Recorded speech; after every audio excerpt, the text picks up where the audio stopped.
puedo pedir, para no quedarme yo sin micrófono, si le pueden pasar el micrófono a Jaime, un poco sobre esto, cómo se ha operativizado el derecho a defensa de las partes y el sistema de garantía. Perfecto.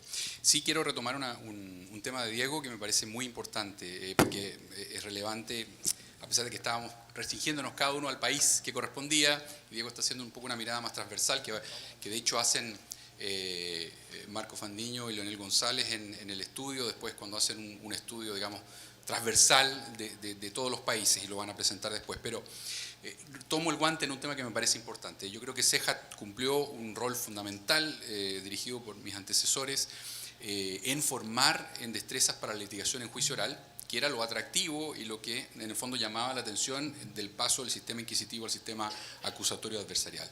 Me atrevo a decir que en nuestra gestión, del 2014 en adelante, comprendimos que había una debilidad en la litigación de las audiencias previas a juicio. Y lo que ha estado haciendo CEJA desde entonces es hacer una diferenciación muy clara en el rol de jueces y juezas de garantía, por ejemplo, versus los jueces de juicio oral. La actividad, la proactividad de los primeros, la imparcialidad y la mirada, si ustedes quieren, más tranquila y observadora de los segundos. Y por lo tanto una diferenciación además entre la conducción de audiencias, cuestión que se hace en el programa de formación de jueces en Santiago de Chile todos los meses de octubre de todos los años, en que tenemos un programa especial para enseñar a juezas y jueces a conducir audiencias previas a juicio y de juicio oral. Y en materia de litigación de las partes controvertidas, fundamentalmente fiscales y defensores, lo mismo, tanto en el programa argentino en alguna medida y también en el diplomado en litigación oral penal que hacemos en Washington, dedicamos 2 semanas a preparar en litigación penal, una semana solo en audiencias previas a juicio y otra semana solo en juicio oral, y en que se entregan justamente esas destrezas que son de rol, de práctica, destrezas y estrategias. Ahora, lo que sí, y esto es más una cuestión de experiencia que de estudio, creo que las juezas y los jueces se benefician a veces jugando el rol de fiscales y defensores porque entienden la dificultad de estar al otro lado del estrado. Y los que somos abogados, que nunca creo que seremos jueces, excepto árbitros que hemos sido alguna vez, nos cae muy bien, sobre todo los instructores que muchas veces jugamos, entre comillas, a ser jueces, nos cae muy bien entender el estrés de conducir una audiencia, por ejemplo, sobre todo las de audiencias previas a juicio y esa dinámica, y luego lo tenso y difícil que es resolver las incidencias, me refiero fundamentalmente a las objeciones en etapa de examen y contraexamen. Ahí hay algo en que CEJA ha estado invirtiendo desde el 2014 en adelante y que esperamos que la red de CEJA vaya multiplicando muy en la línea de Diego. Absolutamente necesario, es la única manera de que mejore esa litigación. Y en la protección, bueno, en el caso chileno, ustedes saben, es un modelo bien particular porque tenemos una defensoría penal pública, que es una institución, valga la redundancia, estatal y pública, desconcentrada pero dependiente del Ejecutivo a través del Ministerio de Justicia, con autonomía en la realidad absoluta, pero que CEJA opina que debe ser una autonomía por lo menos legal y constitucional, porque nadie garantiza que el día de mañana otros gobiernos respeten esa autonomía de la defensa, pero es un sistema mixto porque la defensa penal chilena tiene funcionarios públicos que son defensores y también tiene un mecanismo de licitación de las defensas penales a abogados y abogadas particulares. Licitaciones que son por periodos normalmente de 3 años y en ciertas zonas geográficas y con una carga de defensa estimada de tanto y con mecanismos de pago de distinto tipo que generan incentivos económicos para cumplir con la línea fundamental de entender que son abogados y abogadas de confianza del defendido o acusado y por lo tanto el interés fundamental debe estar en seguir la dirección que plantea la persona del acusado o la acusada.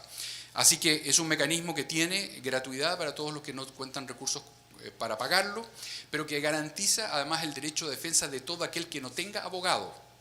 No distingue que sea pobre o no.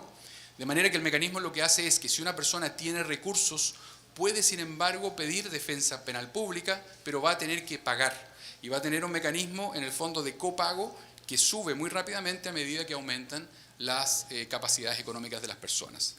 Ha habido ejemplos en el fondo de parlamentarios, por ejemplo, o de personas con recursos que han querido la defensa penal pública porque es de muy buena calidad, la verdad sea dicha, pero que obviamente tienen que hacer un pago o copago o el total incluso porque el mecanismo socioeconómico es separado de la garantía de una defensa técnica frente al sistema. Jaime, nos queda un minuto y solamente quería profundizar en ese tema, ya que ocupaste un rol privilegiado en lo que fue la implementación.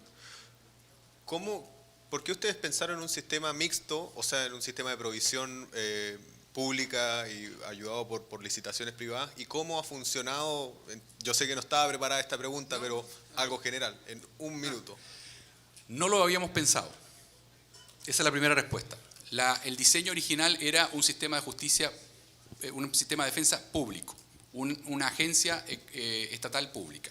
En el debate en el Congreso, el mundo liberal o de la centro derecha planteó un fondo de licitación para la defensa, una especie de voucher, ¿cierto?, en que el Estado le daba un cheque entregable al abogado de selección de la persona del acusado.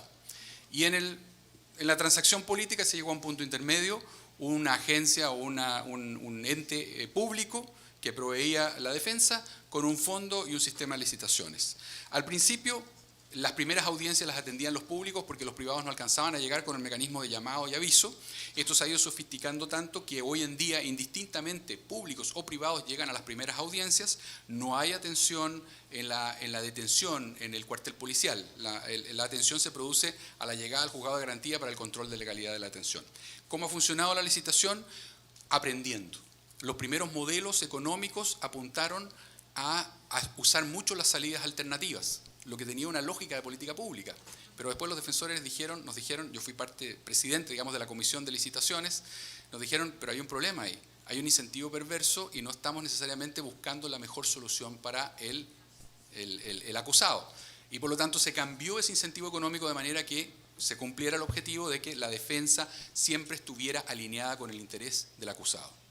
Porque se premiaban las salidas alternativas. Al principio se premiaban las salidas alternativas, lo que en general no se desalineaba tanto, pero en algunos casos sí, y tenían que los defensores estar muy convencidos de que no era bueno y de alguna manera sufrir un castigo económico, si se quiere, por tomar una decisión, por ejemplo, de llevar a juicio para lograr una absolución y probar la total inocencia de un cliente, a pesar de que el incentivo económico era para salir previamente con una suspensión o con un acuerdo, con una suspensión condicional o con un abreviado, por ejemplo, si se podía.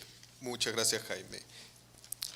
Perfecto. Carmen, bueno, lo mismo, un poco, ¿cómo está funcionando el sistema de protección de garantías? El panorama que nos diste recién no era tan alentador, pero de lo que se